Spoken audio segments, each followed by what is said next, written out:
একটা নাম যা শুনলেই কেউ আবেগে ভেসে যায়, আবার কেউ থেমে যায় তীব্র বিতর্কে। একটা কণ্ঠ যা কাঁদিয়েছে লাখো মানুষকে, আবার সেই কণ্ঠ জড়িয়ে গেছে ইতিহাসের সবচেয়ে বড় আলোচিত অধ্যায়ে।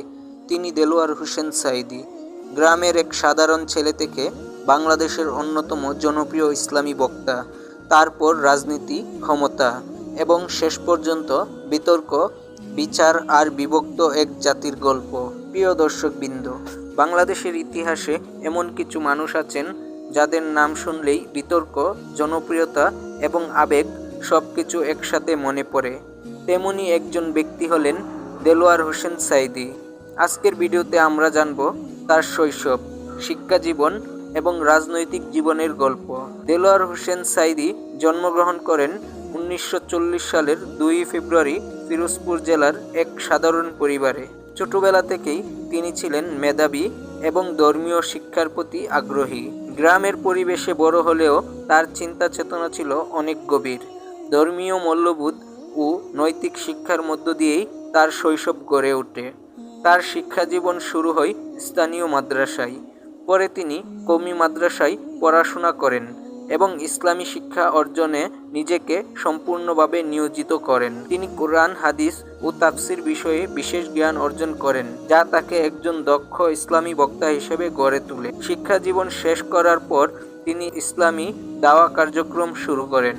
তার ওয়াজ মাহফিলের জনপ্রিয়তা খুব দ্রুত ছড়িয়ে পড়ে সারা বাংলাদেশে। তার বক্তব্যের ভঙ্গি, আবেগ এবং কণ্ঠস্বর মানুষের মনে গভীর প্রভাব ফেলত। অনেক মানুষ তার বক্তব্য শুনে ধর্মীয় জীবনে অনুপ্রাণিত হয়েছেন বলে দাবি করেন। দেলোয়ার হোসেন সাঈদী বাংলাদেশ জামায়াত ইসলামের সঙ্গে যুক্ত হন এবং স্বয়ংক্রিয়ভাবে রাজনীতিতে অংশগ্রহণ করেন।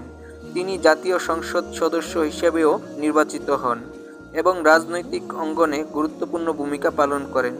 তবে তার রাজনৈতিক জীবন ছিল অনেক বিতর্ক ও সমালোচনার মধ্যে। তার জীবনের সবচেয়ে আলোচিত অংশ হল যুদ্ধ অপরাধের অভিযোগ ও বিচার প্রক্রিয়া। 2010 সালে তাকে গ্রেফতার করা হয় এবং আন্তর্জাতিক অপরাধ ট্রাইব্যুনালে তার বিরুদ্ধে মামলা চলে। এই বিষয়টি নিয়ে দেশে বিদেশে ব্যাপক আলোচনা, বিতর্ক ও প্রতিক্রিয়া সৃষ্টি হয়। 2023 সালে 14 আগস্ট তিনি মৃত্যুবরণ করেন।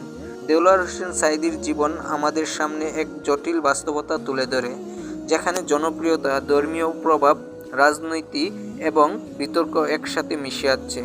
একজন মানুষকে বুঝতে হলে তার পুরো জীবনটাই জানা প্রয়োজন, শুধু একটি দিক নয়। আপনি এই ব্যক্তি সম্পর্কে কী মনে করেন? আপনার মতামত জানাতে ভুলবেন না।